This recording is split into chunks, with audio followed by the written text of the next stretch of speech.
Alrighty, today we're going to be saddling Karen. She's a running bred quarter horse. We're going to start with this saddle pad here. It's a CSI. Has a little bit of extra padding in the back and the front on her wither and near her kidneys, just to give her some more support. When we start with saddling, we're always going to make sure that our saddle pad is nice and clean inside. There's no the hair buildup or bears or anything like that that might scratch or poke or make her angry while we're riding her. We want to make sure this is a good experience for the horse. When we're saddling, if your horse is kind of looky with the saddle pad, you can go up to her, let her smell it if she's interested in it. She shouldn't. This one should be good about it. We're going to start by her shoulder. You always want to make sure you're doing everything from the left. We're going to start here. You can place it up on her back, nice and soft. You don't want to just throw anything on their back. Make sure it's nice and in line with her spine. You can tell by this little leather piece here in the middle of the saddle pad. Sometimes they like to stand nice and relaxed. So all you got to do is just come back here, make sure it looks even. Nothing wrong with them being relaxed while you're saddling them. Pull it up if you need to. We're going to make sure that this leather area right here, about 5 inches back from the front of the saddle pad, is going to line up right there so her shoulders have room to move while we're riding. I do apologize. We're by an Air Force base. Can't really make them stop flying over me today, unfortunately. I called, they said no. So what we're going to do, we're going to make sure everything looks nice and good with that. You can also, it's good to go behind them. Make sure everything looks nice and even in the back. Make sure nothing's folded on the other side.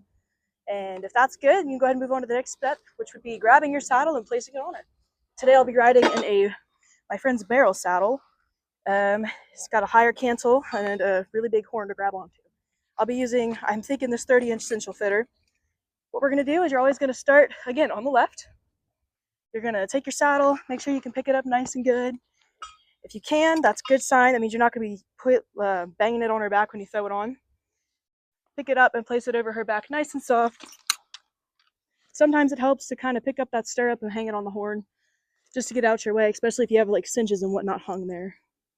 I always like to make sure that I'm pulling their mane out from under it. Just feel like it looks better and feels better. I also like to make sure that my saddle pad right here on their withers is nice and tinted, which means just kind of ball your fist up right there underneath and push it off their withers. That way it's not pinching. Once you do that, you come up right behind them again. Make sure the back of your saddle pad is still in the middle. Nothing's folded under your saddle, no straps, nothing like that. And if they are, just pull them out from under. Kind of check and make sure your saddle fits nice and well. If it does, you're good to go into the next step, which would be using your cinch here to come and make it fit on both sides. So I'm going to go ahead and do that. Can't really see what I'm doing right now. This is a different cinch than what I usually use on horses, so I'm just making sure I'm doing the right side here.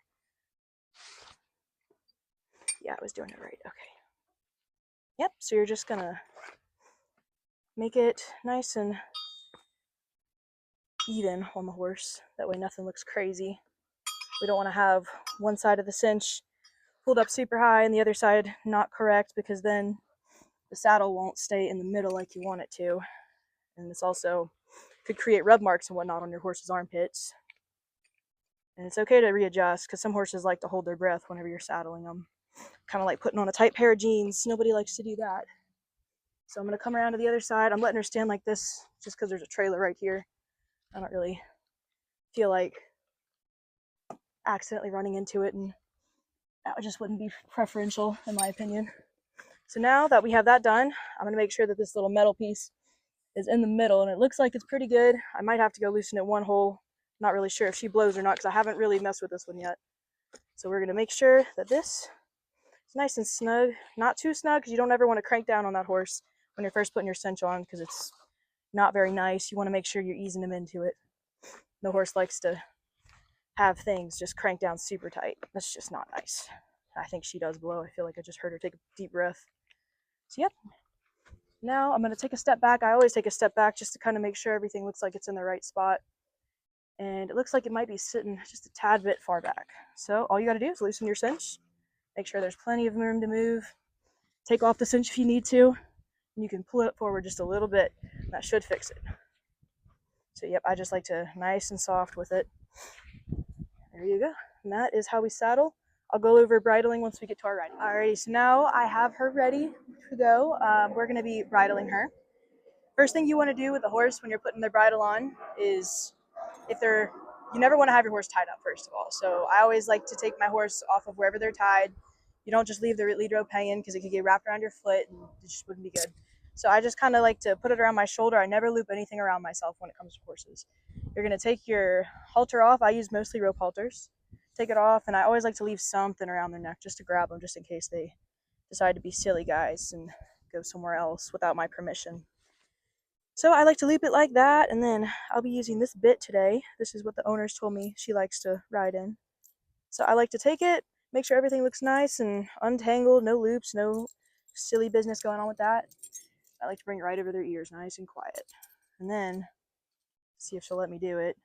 I always like to bring their head towards me a little bit, kind of grab around their nose, go up by their poll, make sure that they're okay with me touching their ears. Then I'm gonna bring her back over here, and then you kind of just tickle their gums with your thumb. And then they should try not to hit their teeth when you put it in their mouths. And then you just slide it right in. You want to fold the horse's ears forward always. That way they don't get head shy when you start to put more stuff on their heads. And there you go. I don't like to put wrinkles in their mouth. Looks like she's got one wrinkle, but not my horse, so that's what the owners like on her. And then you're going to put your curb strap on. This looks like it'll be fine on just that first chain. Sometimes with these shank bits, I like to mess with them a little bit just to see what it's going to be doing while I'm on my horse, especially if it's not something I'm familiar with riding in. Then I take my halters. I never leave a halter on the ground. I always try to put them up somewhere, and you never leave them tied hanging anywhere either, because the horse gets caught in it. That's never good. So you're just going to make sure no hair or anything's folded in there. Tuck things you want to tuck. And then you'll be good to go on your way. And to mount your horse, I'm going to take a step back here to make sure we can see everything. We'll just try to get it to back up a little bit. There we go. Perfect. Before you get on your horse, you're always going to double check your cinch. We don't like them too tight. If your saddle fits, it should be fine. I like to be able to put my hand in there and move it around. No pinches, no folds, nothing like that.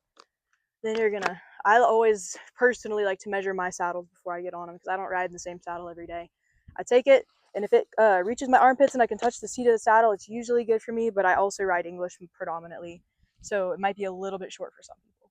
So once you do that, you're going to do it both sides, make sure nothing is awry on your horse. I always like to tilt their nose towards me when I'm getting on. I grab the back of my saddle, take your left foot, put it in that left stirrup. I always grab the mane instead of the horn. Then you're just going to softly, and I repeat softly, just sit back down, reach down, put your foot in that stirrup. Make sure everything feels nice and comfortable. You should have a nice little bend in your leg, not too much, not too little. Should look something like this. There we go. Good girl. Once it looks about like that, it means you're good to ride. Another rule of thumb I like to tell guests is when they stand up in their saddle, you should have like 2 to 3 fingers in between your crotch and the saddle, the seat of the saddle. But yeah, I guess we'll get to riding now.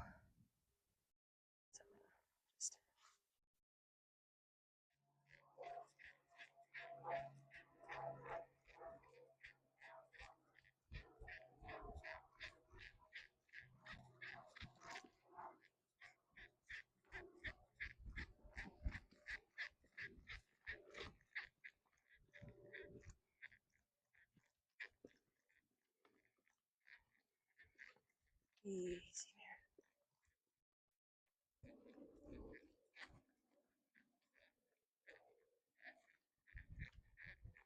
I don't really know what all the camera can see from here, so we're just gonna easy. Just kind of do circles right here is probably good. Hey, stop. I knew she'd be dancing around these barrels.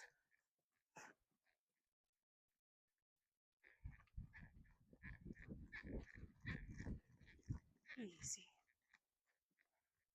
Okay, we're gonna change directions. Always look where you're going.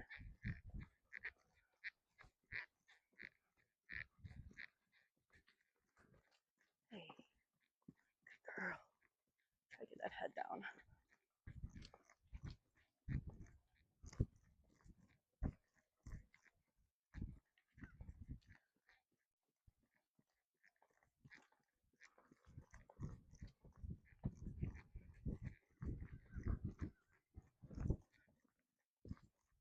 Easy.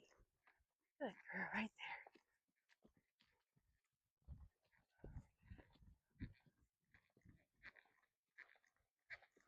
And ooh, she's got to stop on her. Let's see if I can get her back up.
Alrighty, so today I'm going to be riding Kesha. I'm going to start with mounting, and then I will show you guys how we stop, steer, and do all the fun things in the trip.